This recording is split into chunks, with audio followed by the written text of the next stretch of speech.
Welcome in to the Husker247 Podcast. I'm Mike Schaefer, joined by Brian Christophers and Michael Bruntz. We are Husker247, and Nebraska is playing football again this weekend. Gentlemen, did you enjoy your bye weekend and the beautiful weather that descended upon us here in Lincoln? It's a top tenner out there today. Yeah, it's a top tenner. I'm not. I don't know what we're doing here. We should be playing. We should be doing this on a golf course. There's no wind, sunny weather, perfect. Man, you guys came out firing. I might actually have to edit the audio. Everything's very loud, so we'll see what that all means. I attempted to play golf on Friday and Saturday in the 40-degree sleet, rain weather, 40-mile-an-hour winds. It went great, let me tell you. Fun times. Fun times. I played golf up in Minneapolis when I went to the Twins playoff game, and my dad hit a nice shot in the fairway. And I don't know if you've ever had this happen. We're sitting right by his ball, and a 20-some-year-old, nothing against 20-some-year-olds. I'm just describing his age, happened to drive by and just grab my dad's golf ball and went off. Like right in front of us. I've never had that happen, like right in front of our eyes. That's my bye week story. Really interesting, I know. So was he playing like another hole and he just thought it was his ball, or he just drove by in a cart and took the ball? He said he sliced it, and then we confronted him about it. And he said, "Oh, I'm playing a Callaway." And I'm like, "Well, yeah, 2/3 of the people on this course are playing a Callaway, dude." It got a little heated. It was one of those where my voice was a little on edge, about it, where you get a little emotional. He did give the golf ball back though, and then we went to watch the Twins play baseball, and they lost. So when you say you got a little emotional in your voice, does that make your pitch? Does that rise a little bit? Do you get a little higher talking at that point? I don't know if it's that. I think everybody always says it looks like I'm like I could cry actually. Like I get that's not any because I'm going to, but that's just my facial expression, and I think my voice shakes a little bit, which I think is common with people. I've noticed that where you can tell it's a little quivering when they're kind of on edge. Mm-hmm. So that's how I was about it. I was defending my dad. Okay. It was really a noble thing when you think about it. You wouldn't expect that out of a place with Minnesota nice, but Yeah. Apparently not the case on the golf course. It's Pirates code, everybody for themselves. Bruntz, what'd you do your bye weekend? Some pumpkin patch time. I got roped into that, and but we got that box is checked, so we should be pumpkin patch free the rest of the month. So that's good news here. It was an efficient week. We did lots of good things. Did you bring pumpkins home with you? We did many small ones. Yeah, is that like the new thing now? Because my wife showed up with like 45 pumpkins that are sitting on our front porch, and it seems like we don't need that many of them, but we have them until kids steal them and throw them. The squirrels get into them like it's an old country buffet, though, in about another week or so. So that's always a little bit harrowing for the kids, but I digress. All right, Speaking of harrowing for the kids, it's Northwestern week. Yeah, it's great because we clearly spent the first 3 minutes and 45 seconds not talking about Nebraska football there, but this is. I tweeted about it. I got the sense that Matt Rhule certainly feels the same way. Listening to his comments earlier on Monday, this feels like a really big week for Nebraska football. There's kind of some juice in the air. I feel like they answered a few questions in terms of what you're going to do at quarterback, and it feels like Nebraska suddenly has an incredibly young team, and they're about to play a stretch of very important football games. You guys were paying attention to this press conference. What was kind of your takeaways about what Matt Rhule had to say? I mean, we'll just start with the general, and then we'll work into specifics. He's trying to keep his guys inside those walls, just locked in on Saturday and Saturday alone, and not discussions about you got to win 3 games to get to bowl. What about this path to the West Division race? That's all for the outside, and he wants to keep it on the outside. We got to talking about PFF grades, for goodness sakes, at this press conference, which, in fairness, we do put those out there. on our site and say what they put up. We also put a disclaimer. Scoff at them too. Yeah. We'd say take or leave them. But anyway, he's trying to get his guys just dialed in on this game. I think very much the same way they were for the Illinois contest after Michigan, where he felt like that Sunday there was a tone set like, hey, we're going to put it all out there Friday. This is our only focus right now. And I think they're trying to duplicate that now going forward. Bruns, what about you?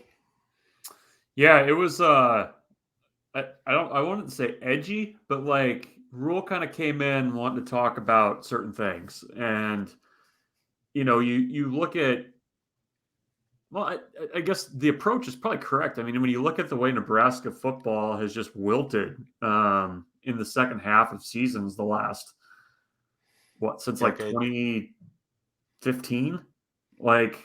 Now that would be a good research. When's the last time? Would it be 2015 is the last time they won more games in the last 6 games of the season than they lost? Well, no, 2018 probably, since they started so poorly, but wouldn't it?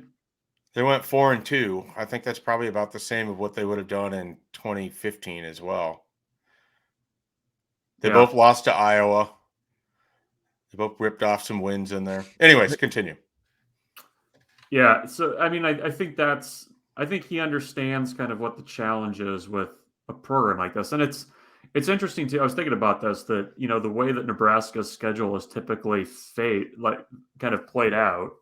You always have had Wisconsin and Iowa waiting for you at the end of it, and this program has never, really been set up to win those kinds of games in November. I mean, that they're not. Or at least to this point, have not been set up to win consistently the phone booth knife fight type games, and that's what you're going to get. And he's I think correctly trying to keep them focused because as much as you want to block out the outside noise says that there's a pretty strong chance that you could be staring at a bowl berth when you leave East Lansing if you play well. So there's a lot out there. There's a big opportunity. And I think, you try to kind of keep things on an even keel as much as you can. And I think that's kind of the challenge. He even kind of said, they were having to, try to basically block out the outside noise when it comes to recruiting too. I mean, there's a lot of that going on right now. So an interesting midpoint in the season as they, get a Snickers bar at the turn and head home. Let's tackle some of these topics. We'll start on offense. Heinrich Haarberg, unquestioned number 1 starter, at least for this week. Said it right away on Monday. Bruns, how do you feel about that? Yeah, not really surprising. I mean, I think, with the way he's played, I mean, I think you continue to roll with him. He's, largely avoided turnovers. He's largely had Nebraska in a good place to potentially win games. I think he brings a dimension in the quarterback run game that's a little bit different from what Jeff Sims does. And I don't know. I mean, I think, you're kind of playing the hot hand a little bit. And, Jeff Sims is healthy. They feel like if they had to go to him, they will go to him.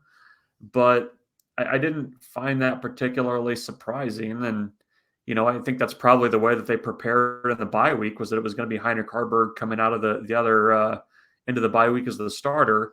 And, oh, by the way, you had time to actually kind of fit your offense to him a little bit more than maybe what you were probably doing in the first 6 weeks of the season.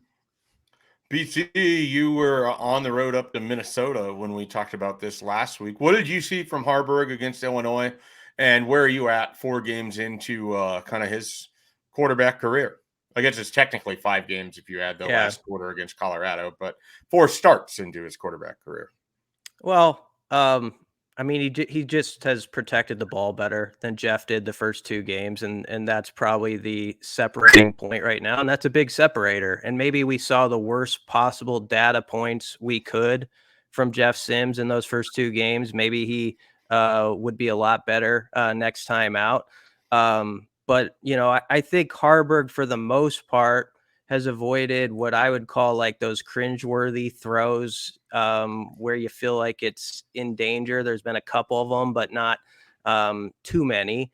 And the guys believe in him too. He's got a lot of respect. When you heard players talk a couple weeks ago about how he is in the huddle and just how he's sort of adapted to being a leader in the face of things, and there's confidence in him, and he's got a rugged running style too that I think kind of goes with just what they're doing right now. It's it's not going to be flashy, but if he can rip off like a 25-yard touchdown, like he had against Illinois, where he takes out a DB on the way, that's sort of his game. And there's going to be some stuff that's a little muddy in between those plays, but you kind of live with it, and you hope he doesn't turn it over and sets up your defense to play well. And that's sort of going to be the formula the rest of the way. Yeah. Let's move off of Haarberg and then kind of dive into some offensive personnel. Rhule talked about that a little bit. Brunson, is there anybody in particular as he talked where you thought, okay, we're probably going to see a lot more of them after the bye than maybe we did before? Yeah, I mean, the three freshman wide receivers, I mean, a couple of guys from that group have to emerge. I mean, he said today, just from numbers alone. They have to play 11 guys somehow, so somebody's got to be out there.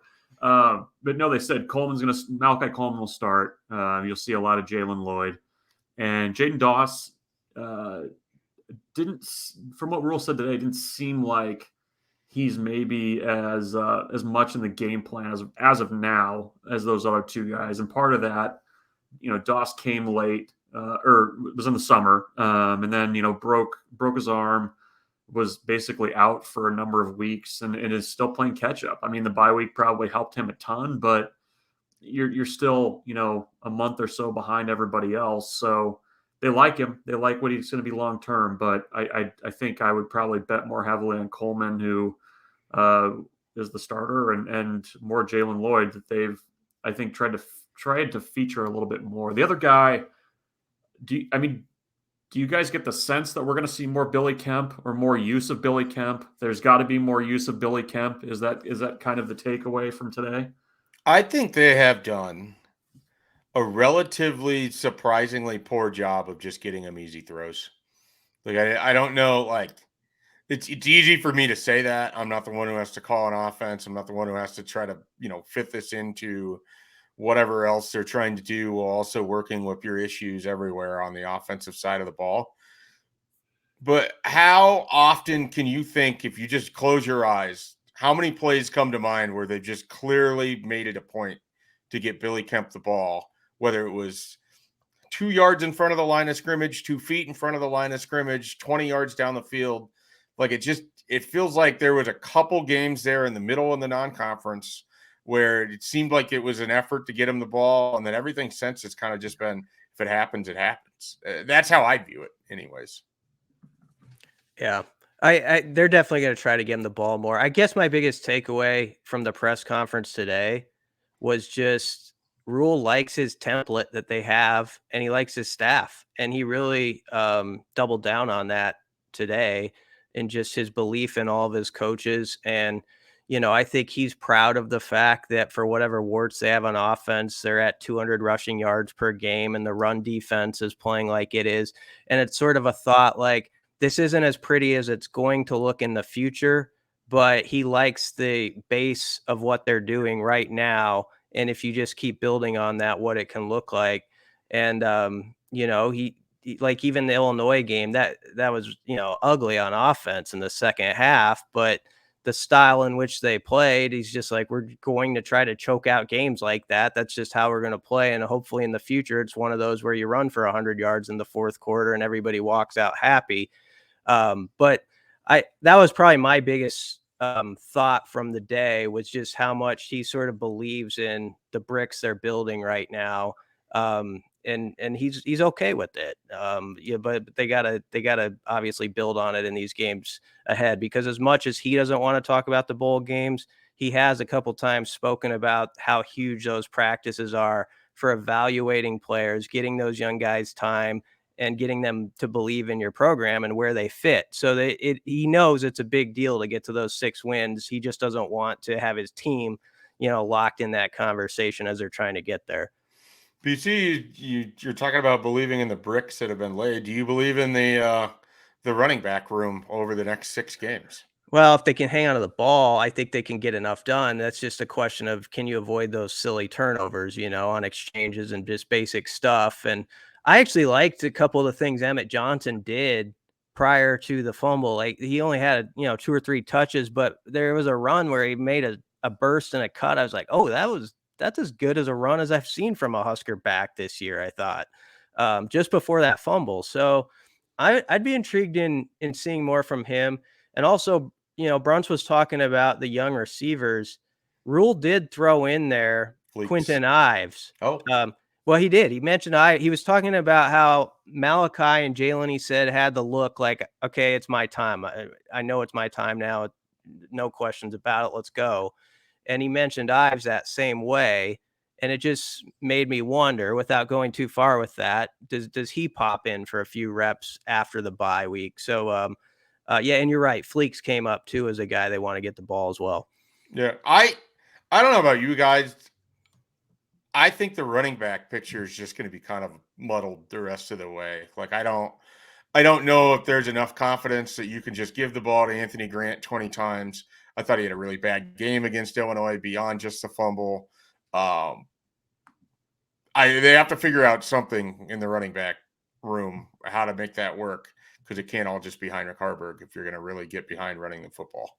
I think that's really, for as much as we talk about the young wide receivers, figuring out how you can either get Anthony Grant going or get more successful runs from your running back room, because it was not good against a far worse rushing defense in Illinois than you have on the rest of your schedule.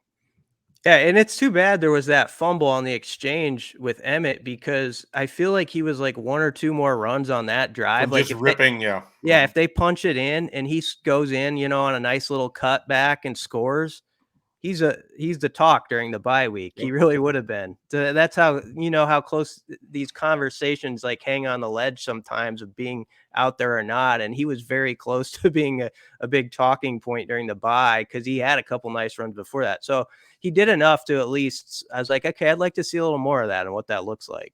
Yeah, I agree. That was the drive too, where it was like Illinois was just begging, like, to be put out of its misery. Like, as much, you want to talk about choking out the game late and running the ball. I mean, that was the drive where it was like, you could feel it. Like, everybody knew that, like, you punch it in there, it's over with. And it's unfortunate that it played out that way, because I the same way. I was got a couple of those runs he had. You're kind of like, okay, this looks a little bit different than maybe what I was expecting here between the tackles. It was a little bit of like when Ramir Johnson would kind of run really against Oklahoma after the Gabe Ervin injury. Yeah, that's same thing. Or Iowa last year. I mean, I think kind of similar things where you're kind of like, okay, this guy's running a little bit bigger than maybe what he's working with here. He was also just attacking the hole that I think he's supposed to hit, which seems to be the biggest problem sometimes for Anthony Grant in those inside zone runs. Last thing on offense, and then we'll take a short time out, jump into some defense and recruiting. Thomas Fidone. BC, I want to ask you about Thomas Fidone a little bit. It's easy for all of us to forget this. He just got done playing the first 6 games of his career. Where are you sort of at with Thomas Fidone? And I believe Matt Rhule talked about it today, that they want to get him a little bit more involved too, moving forward as well. Yeah, I think he had a good first half. When you consider a guy who had 2 very serious injuries that took him out 2 consecutive seasons, basically hasn't played any college football except for 2 snaps before this year, I think he hit the ground at about as quick a pace as one could. He's made a couple plays where he went up and got the ball when it wasn't an ideal throw. And I think, he's probably going to have more confidence now going into the second. He's always been a pretty confident guy, but now he's put it out there on film. He knows he can do it, and he will expect to do it more. So I thought he did well. You talk about, if you want to talk about PFF grades and that sort of stuff, he's graded well too, like even on that end. So I thought he's blocked well at times. Obviously, there's room to grow in that for him and Borkercher and all those guys, but I thought it was an encouraging first half of the year, because anybody was expecting that he was going to go out and have 7 catches for 85 yards every week right away. It just wasn't realistic. I think within this offense and what they're capable of right now, he's been one of their playmakers that they think they can go to. So that's a nice first year, really. Brunts, we're talking about tight ends. Jump on in. You don't have to ask me twice. No, I think he's been solid. I mean, I think they do need to get him more involved. Those seem like they would be easier throws for Haarberg to get him in rhythm. I mean, as much as we talk about that with Billy Kemp, it seems like getting Haarberg and Fidone kind of going more early, I think, would help a ton. And like you guys said, I mean, Fidone's made some really nice catches too. I mean, I think people maybe don't have an appreciation for how wide his catch radius is, but it's pretty good. And I think he's getting more confident. And I think I'm eager to see if they can kind of if that was one guy that during the course of kind of looking at what they could potentially do in the second half differently, I think getting him more involved would be a good idea. Borgercher too, though. I mean, they haven't done a ton with him. I wonder if they look to get the tight ends more involved, especially, with not the question marks, but the youth that they have at the wide receiver spot, even though, like you said, Fidone's really only, 7 games into his college career right now, which is crazy to say. Yeah, I'd like to see kind of a revitalization of. We saw it against Minnesota. You had the play action, and the tight end works it backs across the formation, and if Sims leads him just a little bit more, it feels like Borkercher could have scored on that. Like those kinds of plays, like roll out Haarberg a little bit and let him try to hit those tight ends in space. I like the fact that Haarberg and Fidone seem to have a good relationship too. They're roommates. I think that'll be helpful for them. Yeah, I said it. They're roommates. BTN will catch on to that, and we'll be hearing it for 200 times the next few weeks of the season. All right, let's take a quick timeout. We're going to come back. We'll talk about defense, some injury news, all of that, plus a little bit of recruiting before we go here on the Husker247 Podcast. Defense for Nebraska. I thought the most important thing here, Matt Rhule kind of cleared up where things are at with Luke Reimer and some good news on that topic. Michael Brunts, bring it home. He's back. He's back. Had an infection, a MRSA infection in his arm. That's what was keeping him out. Kind of scary, actually. But good that he came through that okay. They, we kind of talked about this last week, Schaefer. I think it was notable that you didn't really notice a ton that he wasn't there in that game against Illinois, which is a credit to the linebacker group. But getting him back is huge for this stretch run. I think he's probably a little bit more of a vocal leader than what he gets credit for. He's a guy in that defense that everybody kind of counts on and adds to linebacker depth because, I mean, quietly, Nebraska's been kind of shuffling guys around. Rhule mentioned today that Chief Borders have been kind of playing a little bit of defensive end. Princewell's been at that jack spot. So kind of some moving and shaking here over the last couple of games, but getting Reimer back is just so big for having depth in that linebacker core. So that was kind of the only noteworthy injury update. Deshaun Singleton's still out with his knee issue, but I think for the most part at this point in the season, they're okay on that side of the ball. Yeah, BC again. You weren't able to kind of talk about recap the Illinois game, the defensive performance. Your thoughts on Nebraska's defense 6 weeks in or 6 games in, and maybe I guess to really sort of condense the conversation, what I guess has caught you by surprise or maybe impressed you most about the first 6 games of Tony White's defense and what we've seen from Nebraska so far? Well, first off, they're ahead of schedule in my mind for a first year. And I guess what I shouldn't be surprised, but I am because there's been so many years around here of talking about rotations and how many guys are going to play. And it actually has happened. You talk about the linebackers. They've had 8 backers who have played more than 122 snaps so far. They've played basically 20 to 25 guys a decent amount of time. So I'm impressed that there's not a big drop off at certain spots when like the supposed 5th or 6th guy comes in compared to the 1st or 2nd guy. And as Brunch was saying about the backers, that was on display in Champaign when Reimer's out, and Nick Henrich was in there, played his best game of the season. John Bullock played his best game. And so they're getting contributions from a lot of different parts, and guys are buying into their roles. And there's been little fun surprises along the way, like Mekhi Bayer is that, like who would have thought he was going to be a big part of this before the season. So I think that part's good. And now as we get to the second half, it'll be interesting if some of those freshmen, like a Princewell or a Cam Lenhart, if they can get some good health alongside them and what they do with that. Because I thought Princewell in his limited snaps against Illinois made some noise. He got in there a bit. So that's a guy that I'm really watching coming out of the break. Yeah, that kind of sets this up, because what's sort of fascinating about, you look at the freshmen that Nebraska has played so far, you have Cam Lenhart probably has the flashiest game so far with that Colorado performance. But what's nice about it is a lot of these guys, I mean, they're just sort of scratching the surface of how they're going to be able to help you. It's not like you're expecting that any of these players have peaked in their freshman season. I think there's still a lot to come, especially when you're talking about guys like Riley Van Poppel or others that we haven't even mentioned yet. And you're still going to get some guys that are probably going to start appearing because they're getting closer to being able to utilize them without having them go over the 4-game limit too. So it's been really notable to me how they've managed to utilize this 2023 class while lengthening out their roster and even working some of those guys into rotation.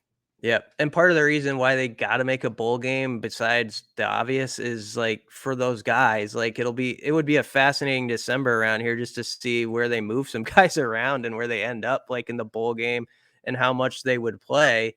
So that part is so, it's such a big deal, I think, to get yourself to that point where December is just not an off month, where it's a long off season is even longer. And especially for those defensive guys who have some momentum right now and those young players, that would be such a critical deal to get out there for 15 more practices. And basically you have another spring ball before spring ball. So, I mean, that's what's at stake here in the second half of the season. Yeah.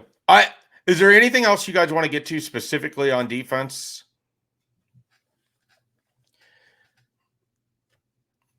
Brunt's muted himself and he's talking, so I will unmute. Nope, there he is. We've talked about this, and just kind of how good the defense has been for most of the first half of the season. Like, do you guys feel like this is a sustainable thing, given what the schedule looks like the last 6 weeks of the season? Like, what's the ceiling for this defense? Like, because you kind of look at the way things line up, and there's not a ton of.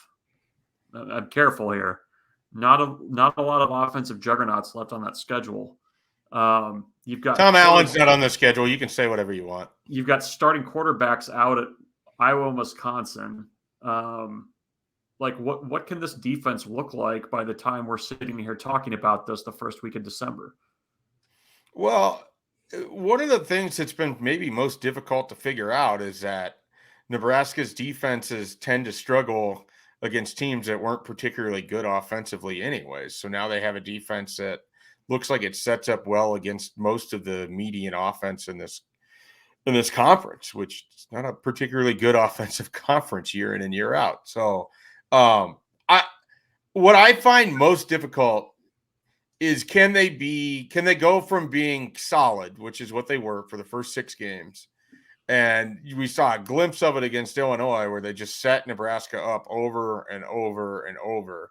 If you get that version, and I'm not just talking about holding the team to 7 points, but if you get the version that's giving you field position, that's putting you in position to win these games even when your offense is struggling, like that's sort of the Iowa model. Like that's how they've won a lot of games in this conference. They've won a lot of games recently despite having just atrocious offensive play year in and year out. And I don't know that Nebraska's upside is that. Like I just don't know that I think that they're going to get multiple takeaways a game over the next 6 games. Like I more likely to me they can maybe get one here or there. Still waiting to see more balls get punched out in terms of fumbles caused. Still need to see some more hands on passes and deflections and everything else. But just like everything else we've talked about, they've only had 6 weeks of games to continue to get better. So there is a possibility that they're just scratching the surface for how good they could be. Like, you have to allow for that idea to be out there. I have a tough time with assuming that they're just going to be able to turn this into defense into offense. But I just don't also see any offenses out there that should, with maybe the exception of Maryland, which I have no idea how they lost to Illinois. It seems to me, guys, that all of these games should be played in the teens or the low 20s, right? Like, is there someone out there that you think is a guaranteed lock to score 35 points or 30 points on Nebraska in the next 6 games? No, I don't think so. I mean, I expect Nebraska's defense to hold teams under a couple touchdowns for most of those games, except for Maryland. I really think that is what they can do. And you hit on it, that if you want to go from good to great, you're going to get more takeaways and you're going to be a little better on third down. They kind of started bad in that category that first half against Minnesota, if you remember. So they've been trying to climb uphill since then. Now, the Illinois game, though, in all ways, if you bottle that thing up and you bring it forward, that works, because it's not just the fact that the takeaways. My favorite play so far on defense might have been Phelan Sanford popping that ball into Tommy Hill's arms, because that was like, okay, there's that play you've been looking for, just like that. But also, I think Illinois was 4 of 15 on third down and 1 of 4 on fourth down. And if you can be that type of clutch defense on those plays, get a little bit better pass rush going forward with guys like Princewell, who we mentioned, some, Jamari Butler seems to be finding his stride. I think it can look pretty good down the stretch. And Saturday reminded that although Nebraska is not a given to win any of these games on the schedule, there's no game off the table. That includes Maryland. I think Maryland was kind of brought down to earth in that game a little bit and what they're about. So anything could happen, but they've just got to be a solid group that in those clutch moments gets off the field. And when they're down in the red zone, they hold them to 3 points. This is how this season's going to be decided, is if you can get those stops in those moments. Yep, I think that's fair. Brunch, anything else you want to add? No, I'm good. All right, let's. I wanted to add to the outside noise. That's what I wanted to add to. Okay. Before we get into a little bit on recruiting here, I do want to touch on something. I had a conversation with Robert Jones, head coach of Bay City High School, where Bryce Turner is from. And he talked about how Bryce has now transitioned from wide receiver to defensive back. One of the things that I think is really interesting about how Evan Cooper and Nebraska are going to recruit is they're going to try to give these guys every opportunity to figure out, we think you have game-changing speed. In Bryce Turner's case, you're 6'1", you're heavy enough, we can play you as a defensive back. And the early returns on that, we'll see how it goes. I mean, I don't look for him to get any game action here, but it speaks to a couple things. They're bringing in more athletes than they are straight experienced football players. And what I mean by that is Bryce Turner did not know how to run an offense when he got to Nebraska. And they quickly realized it was going to take him some time to learn the nuances of playing wide receiver. But they're not giving up on a player when they're also turning around and giving him the opportunity to play defensive back, which then also potentially changes how you recruit for 2024 and beyond. So a guy that might have been a wide receiver for you is now a defensive back. It changes your numbers if he can stay there, and you're not worried about him going into the portal or anything else. It all just kind of works together. And I think as we sort of get used to what it's like with Matt Rhule in charge of this football program, I think we also probably need to get used to the idea that there's going to be a lot of these sort of transitional type recruits that come in at one position and potentially end up somewhere else. I mean, have you guys gotten that indication just by sort of Rhule himself talking and just the type of athletes they seem to be bringing in? I mean, there's just a lot of these guys that look like they could play a couple different positions, and Nebraska seems willing to try them out at one. If it doesn't go, then they'll try them out at another. Yeah, he talked about that today, that, in addition to Turner, Jeremiah Charles is also on defense after starting out on offense. They he mentioned this kind of as an aside, but they kind of look defense first, was the way that he described it. So if a guy's got a shot to play on defense, they're going to keep him there. And that was the case with Charles, who they're very high on his long-term potential. I think AJ Rollins is another example of that. He mentioned offhand that they moved a freshman defensive lineman to offensive guard during the bye week. And BC kind of hit on this. I mean, the bye week is huge because that's when you kind of mess around with guys and you see, okay, what does this picture look like with a guy on defense, or try him on offense and kind of see how things fit together. I think that's kind of how they're going to work. I mean, a guy that would, works out great at a camp as wide receiver doesn't necessarily mean he's going to stay there. I mean, Callan Barta, I know he got the K-State offer, but he's a good example of that, where they had him working out as a defensive back, but he's also a hell of a wide receiver. So, there's options there. JD Crisp is kind of the same way in this class, where could be a wide receiver, could be a defensive back, who knows? But I think the having positional flexibility is really helpful for a coaching staff. I think if you have things in your background where you've done it before and it's worked out well for guys, it makes it a little bit easier to sell that during the recruiting process. Because I feel like sometimes, recruits want to know what the plan is. They want to know where they're going to play, how they get seen, that kind of thing. But I think Rhule and his staff have enough of a track record here that they can kind of get around those concerns pretty easily with, pointing to this guy, and this guy, where they've had success moving guys around. BC, thoughts? Well, I think it can keep things fresh for guys too, in certain cases where it can be a long first fall, when you get on campus. And if you're a player, a prospect who this staff was just candid with from the beginning, like, we can see you at different spots, and then they come to you in the middle of the year and say, hey, why don't we just try you for 2 days over here and see what it looks like? Now, on the surface, that might seem like a little off-putting or a challenge, or like, okay, this is a misdirection, this could be tough to deal with. But if I were a player, I might also take that as, these guys see something in me still. They see that I can help this team in some way. It's just a matter of finding that chair that I fit in to make this thing work. And it shows that you're not a forgotten man, where it probably could feel that way in any program where there's 120 people and you're not playing that year, like most people aren't playing in their first year. That can be a very difficult process to go through. So I think the fact that this staff is always tinkering and thinking about those guys, and no, what if we moved over here? Well, how would that look? At least let's take a look at it. I could see that would actually be very appealing in keeping things fresh for guys. And again, is why I say, they shouldn't talk about the bowl game right now or getting to a bowl game, but it's why it's such a big deal, because it's just an opportunity to really sort of set some things down more in the concrete by the end of December before you go into next spring, if you can get to those practices and earn them.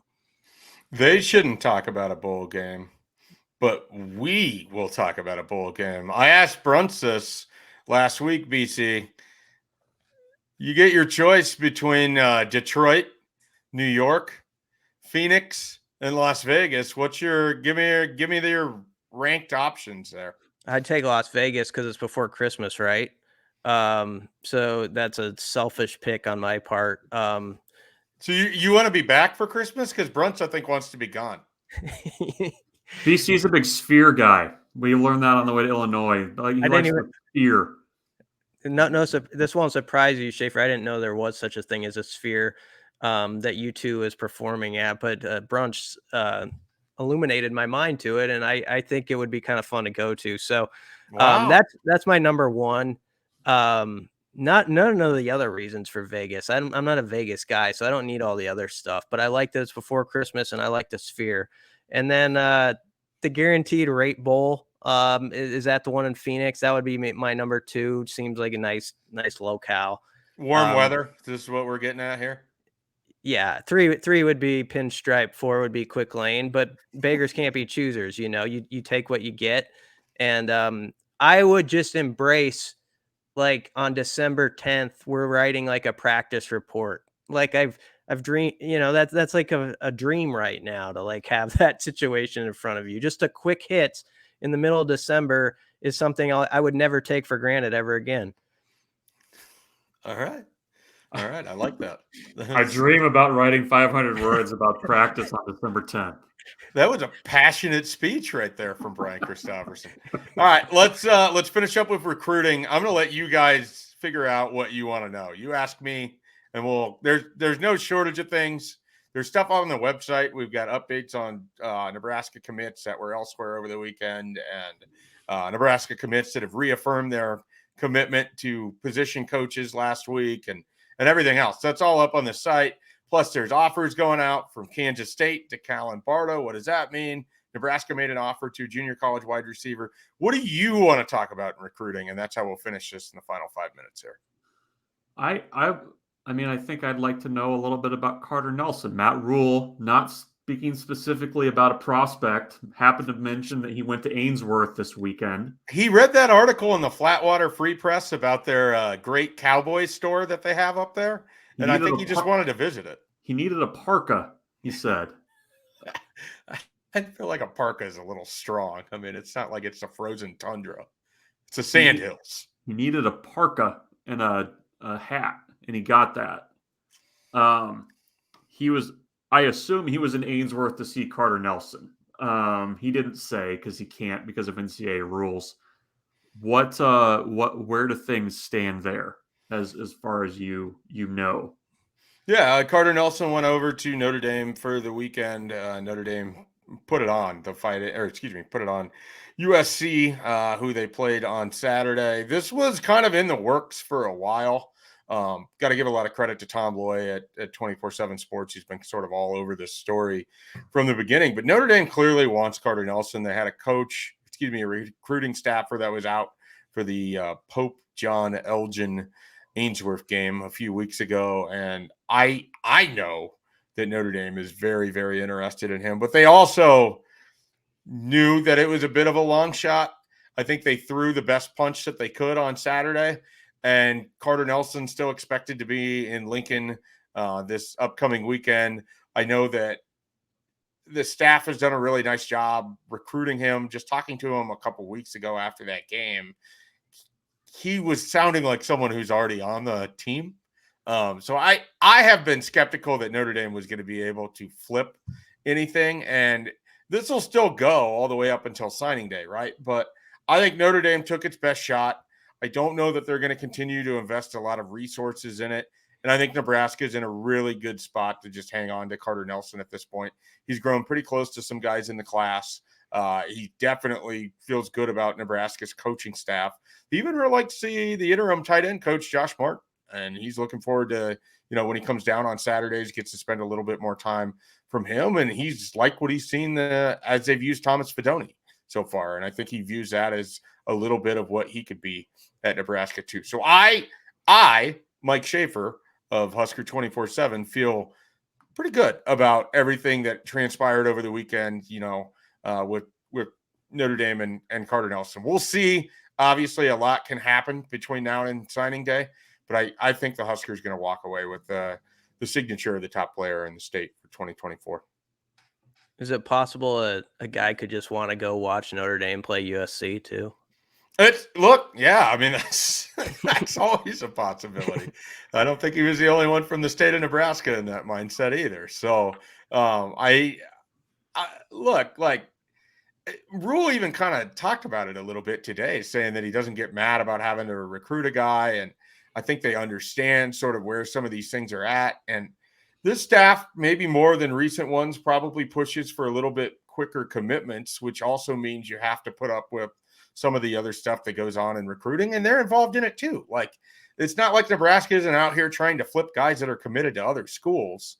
This is just how it works. And so I think that the Carter Nelson thing will end up going in Nebraska's favor, but they're not the only, Notre Dame isn't the only school going after kids in Nebraska's class. And so they're going to be putting in a lot of work, whether it's Kawan Lacey, we'll see what happens to Callan Barda Bruntz mentioned it. Kansas State offered. The Topeka athlete is going to take a visit there this weekend. I would keep a close eye on that one. Could be payback for Gage Stenger a couple years ago. Maybe we'll see. But it's an interesting time in their recruiting class because I think they have found some guys that other teams in the country are pretty interested in as well. I got one. Rhule last week was on the podcast, or it's a radio show down in Texas, where he knows those guys. He should come on our podcast. Let's make that happen. Yeah, he should. But he was talking about recruiting the state of Texas, and he put a number to it. He said 6 to 8 guys per class, which didn't stun me, but he talked about basically having 35 to 40 guys at some point on this roster from Texas, a similar number from Nebraska, and then you sprinkle the others in. That doesn't surprise me when we see how they've been trending, but it was just interesting to hear it aloud and think about that, like a roster that's 40 Texas, 40 Nebraska, and here's the others. I wondered what you guys thought about that. I right now want to see Bruntz put sprinkles on something because it looks like a heavy sprinkle. I got meat hooks here. Just dousing it with sprinkles. Yeah. No, that would be. I mean, we'll see if they're able to pull that off. Like it sounds good, right? It sounds good. We'll see if they can make that come to fruition. But a lot of it is okay. You got them here. Can you keep them? We'll see what that looks like after this first year, and if they have some guys from the 2023 cycle from the state of Texas that committed and came up to Nebraska, if those guys end up jumping in the portal. I mean, that's always going to be, I think, some of the biggest challenge is getting people to leave their environment, come up here somewhere new. And if they're not playing or if the team isn't immediately successful, how do you keep them happy? And that's always a challenge. Here's maybe this is my ill-advised Yankee view of things, but I'm eager to see how all of conference realignment affects Texas recruiting. Because it seems like SMU is going to try to maybe punch above its weight a little bit more than what they have in Dallas and in that area. And I don't know what it's going to look like when Texas is in the SEC or how that's going to change things. I just I wonder if there's going to be schools that you would probably see pop up in offer lists for Nebraska commits if they're going to be more attractive based on just kind of how conference realignment is going to play out. Like when you say that number, it's like, wow, that feels really high. Like it's ambitious. I mean, maybe you can get there, but I mean, is it 40 guys that are towards the top of your list, or are you kind of finding guys that are a little bit more lottery ticket type guys? I mean, I would be kind of curious to see how that group would be made up. But they've done a good job, I think, of establishing themselves down there so far. Who knows if you win some games? How do you guys feel about Nebraska offering a junior college wide receiver that might be more impactful as a return man than he ever would be as a lined up wideout? Not that Trey Richardson from Hutchinson Community College couldn't get there. But if you turn on the film, and I suggest anyone listening to this, Trey Richardson, you can find the film at 247 or Husker247. Watch that. It's like, glimpses of seeing DeMornay Pearsonell just race through Iowa's 2014 defense as Bruntz just wonders aloud why the hell Ferentz kicked it to him. Like that's what it looks like. He's pretty electric. I'm not saying it's Dante Hall in his prime, but it definitely stands out. It sounds like you are. It sounds like you're saying that he could field the ball on the 4-yard line and you'd be fine with that because he's going to do a Dante Hall type thing. Well, I already sent a tweet to Michael Severe that he needs to put him on a future watch list. So that's how I kind of feel about him since, Severe does that now for the Johnny the Jet Rogers Award. To your question, though, I'm all for it because it's a staff that talks about, wanting to have those plays in the special teams game and taking chances and having the returnman, not fair catch and stuff like that. So if you can find that special guy who it looks like he was meant to do this since he was 5 years old, which was how I felt the first time I watched DeMornay Pearsonell field a punt in a Husker uniform. Some guys are just like, okay, he's just absolutely born to do this without any fear at all. And That's a special mentality when you find a guy like that. And I actually, in Pearson L's case, I think after the injury, I wonder he actually lost a little of that. That was that sort of fearlessness that goes with it. The 2017 Oregon game. What if he would have just taken that punt? He would have What if taken he it would have to the done house. that? He would have taken it to the house. It would have been a tie game, and who knows how the Rhule era would have gone.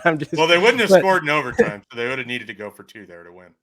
Yeah, but what was that guy's name at Rutgers? Crookshank.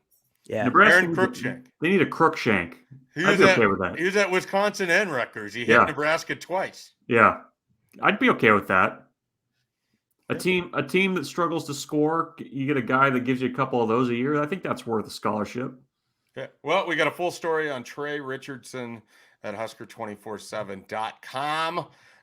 Any final thoughts here? I think we've pretty much touched on everything. There's going to be a lot of recruiting this week. I'm just telling people now.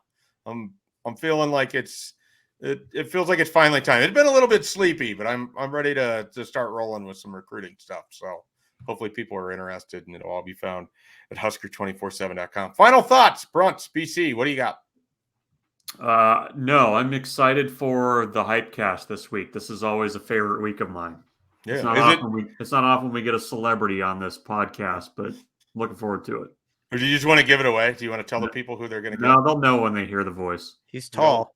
He's tall. He's a student of the game. He's scored against Pete Carroll and Dabo. Yeah. His touchdown celebrations are known far and wide amongst the best in Nebraska history. People forget that. Yeah. All right. Well, for Brian Christopherson and Michael Brunts, I'm Mike Schaefer. We're Husker247. As always, check out Husker247.com. We'll be back with the aforementioned special guest for this week's Husker247 Hypecast. We're going to get you fired up for a Northwestern game that really matters this year, even more than most years. It'll be a good time. So we'll get you ready for that. That'll be later this week. Be sure to check out everything we have going on the website. Catch you later.